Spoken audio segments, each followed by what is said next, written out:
The next 90 days, 3 big expenses. Let's have a plan so they don't derail your budget.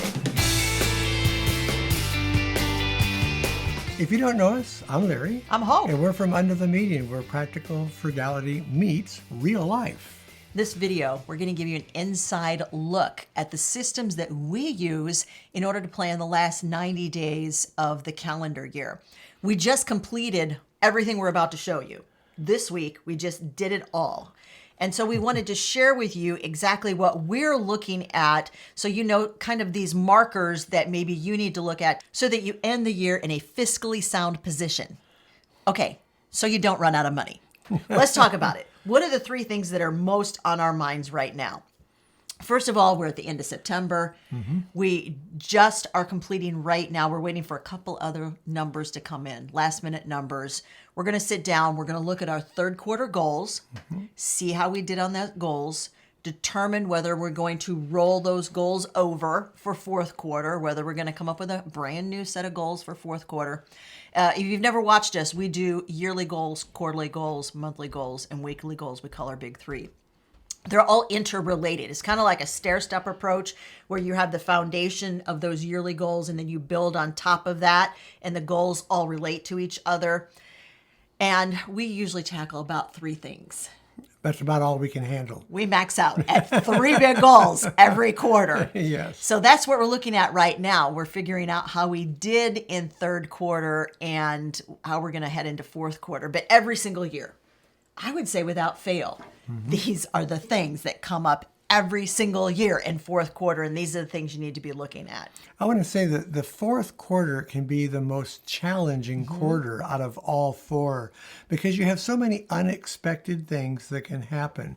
There's a lot more bearing on your budget. You got Christmas, you've got colder winter temperatures if you're in a winter climate. So there's a lot of different variables that you have to look at in order to finish the year in good financial condition. All right, area number 1 we're looking at right now, always, utilities. I feel like this is the area that we're always looking at. You know, one of the reasons we look at utilities so closely is that for years we thought it was just fixed in stone, not a whole lot we could do about what they were charging us, what we were paying, what we were using. And we figured out along the way that that really was not true. So once we figured out there were ways to kind of move that lever so that the final bill was less every month, then we started really doubling down. We just finished what started as a 90-day goal. It wound up with 2 bonus months in there for our utilities. Yes. Yeah, and we did good on that. We actually came within $4 of reaching that goal. So we were so encouraged. We thought, why not stretch it out and continue on with what we're doing to see if we can save for a couple of more months. Now, here's where that comes into play for the last quarter of the year. A lot of people don't realize that utility companies, for the most part, you need to check with your utility company. They don't have the same rates all year long. Ours doesn't. We have 2 rates. We have a summer rate, and then we have what Larry and I call a winter rate because, you know, summer, winter, we don't know what else to call it. It's the other 8 months of the year. It works. So that rate is in effect for the next 8 months. It takes effect on October 1st. So we decided that we would be incredibly proactive. We called the utility company and said, tell me what your winter rates are going to be when they're in effect on October 1st. Then we gathered all the information. We synopsized everything down to exactly how did we do over the 5 months of the summer? What did we spend? Were we able to lower the overall amount of energy that we were using? We lowered it by 20%. Now, that's not a small amount. So our goal now is to say, can we continue that? Yeah, over the winter. Can we lower it for winter? And we can look at last year's winter rates and get an idea of what we paid and see, is it plausible to go 20% down from what we paid last year during that time period? Now, we have never, ever done this before. This is brand new for us. We've always done a 90-day goal for our energy costs. Larry wants to do a 180-day goal, a 6-month energy goal. So I'm in. I created a spreadsheet. Now, I'm going to show you the spreadsheet. Slowly scroll down it. That's all the information that I have gathered that's going to help us to reach our goal. We might do better than that. I don't know. If we continue the trend where over the summer, We used 20% less, but the usage is different in the winter. We're It using more is. natural gas and less Oh, electricity. yes, absolutely. And so I don't know how those numbers are going to come out. But however you do it, set a goal, set it in stone, track the numbers that you know you want to track. And then every 30 days, you're going to check in and say, how are we doing? If we're knocking it out of the ballpark, we might raise those goals. I don't know. But have a goal and make sure that you are tracking your progress and evaluating throughout the course of that goal. And before we move on, if you are serious about getting your expenses under control, I wrote a free guide on reducing your expenses. I walk you step by step through 10 different budget areas. There's also checklists in there. It's free. There's going to be a link in the video description. Number 2, and this is a big one. This particular category can cost thousands of dollars for some people, and that is your holiday expenses. And there's a lot of little minimal things in those holiday expenses that a lot of people leave out. They don't even think about how much money they're going to spend on food, on anything that you need for decoration in your house, for getting your party ready. They will think about Christmas gifts. That's a big one. They'll think about that. But there's so many things to consider. Make sure you don't leave anything out. Okay, it's time for Hope's startling statistics. Dun, dun, dun, dun. I've done research. Y'all know I love doing research. She does. I'm going to quiz Larry. What percentage of Americans go into debt for Christmas? What do you think? Oh, what percentage? I'm going to say probably about 40%. You're really close, 34%. So 1 in Oh. 3 Americans is going to go into debt for the holiday season. But here is the startling statistic.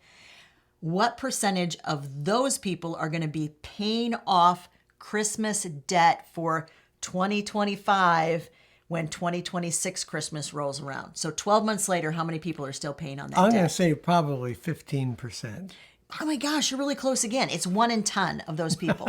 So 1 in 3 goes into debt. Of those 1 in 3, 10% of them are still in debt a year later.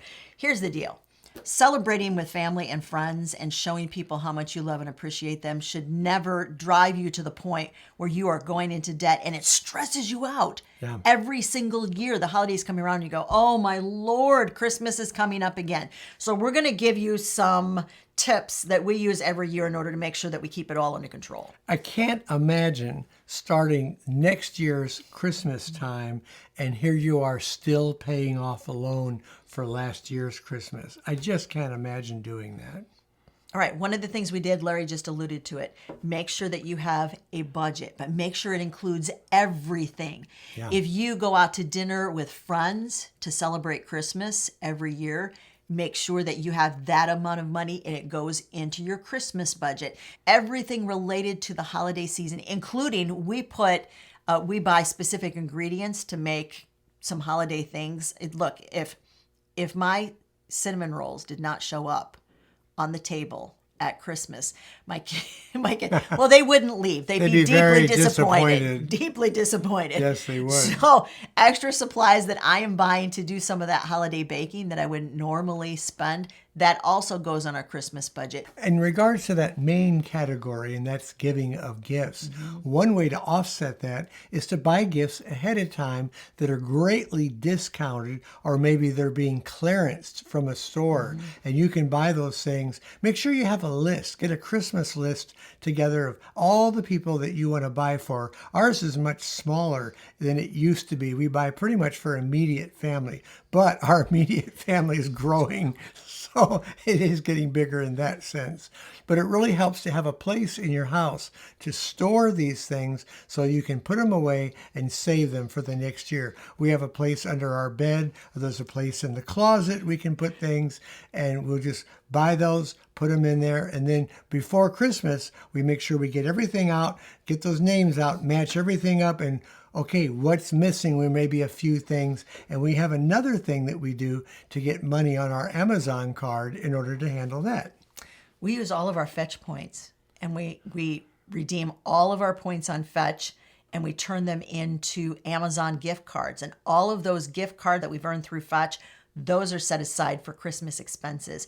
And to our children, if you are watching, you did not just hear your father tell you the secret location of the gift stash, okay? Just take that completely and utterly out of your mind and out of your memory, all right? But you need to have some place where you're keeping all of these things. Here's something else that this is our second year of doing it, and this was so much fun last year that the family voted to do it again this year. We're calling it Merry Thriftmas. And at least one of the gifts that you give to another member of the family must be thrifted or gotten at a garage sale or gotten on deep clearance or gotten for free, or it's something that you already own that you know they would love to own and you are passing it on. We did it last year. Oh my gosh. It was just fun. It was really fun. For a family who loves to save cash, it was such a hoot to have everybody unwrap their note. Now, guess where it came from, or guess what I paid. And we had fun with it. If your family would have fun with that, we would challenge you to adopt a Merry Thriftmas when it comes to Christmas gifts. Our third category for saving money and making sure you're coming out okay at the end of the year is our grocery budget. Our grocery budget is one of the most difficult areas to keep into control because it's just so easy to overspend if you're not being extremely careful with what you're doing, how you're storing food, how you're preparing food, and what you need to purchase in order to replenish things that are running out. Okay, here's some of the things that we do in order to make sure that we end the year without blowing out the grocery budget. One of the things that we do is we know exactly how much money that we have available for food between now and the end of the year. The last quarter of the year, we treat groceries like a sinking fund. And there are a lot of good reasons to do that. Part of that is because you're getting some main ingredients in line before you go into the new year. So for instance, we know that I'm going to do a little bit more, let's say, baking in the last quarter of the year. We made sure we bought 10 pounds of sugar at Costco. It was the best price compared ounce per ounce, even compared to Aldi. It was less expensive at Costco, so we bought 10 pounds of sugar. Now when we open that sugar, we're gonna mark on it with marker the date. Yeah. When we opened it. And we can't complete using that until after December 31st. So we're going to make sure we're going to be very careful and go steady and easy on it. Yeah. So you make sure that when you purchase those ingredients, there's a goal. How long is that going to last you? Yeah. And what we just mentioned, that's one of the main ways that we have figured out how long ingredients last us is by marking on it. This is the date we opened it. And then when we finish it, we're like, well, that's how many days it lasted us. And then sometimes if it's very expensive, like we love real maple syrup, we're like, I feel like this should be lasting us longer. What can we do to stretch this out a little bit more? Because ingredients can be costly. So you're going to do that with all your main ingredients. And then it's like a checklist. You're like, all right, I'm done buying this until January, this and this and this. And that kind of helps you organize everything. One of the other things that we do is that we make a list of items that we know go on sale in December and November. Anything related to baking. You're going to find nuts on sale. You're going to find flour, sugar, baking soda, baking powder, things like that, because they know people are baking more. Yeah. They're going to go on sale. You wait for those sales. Then you're going to stock up on those ingredients and check them off your list, of course. One of the things that we do is we have the 1/5 method for our grocery purchases, and that helps so much. And that's where 4/5 of our money is for each week of the month.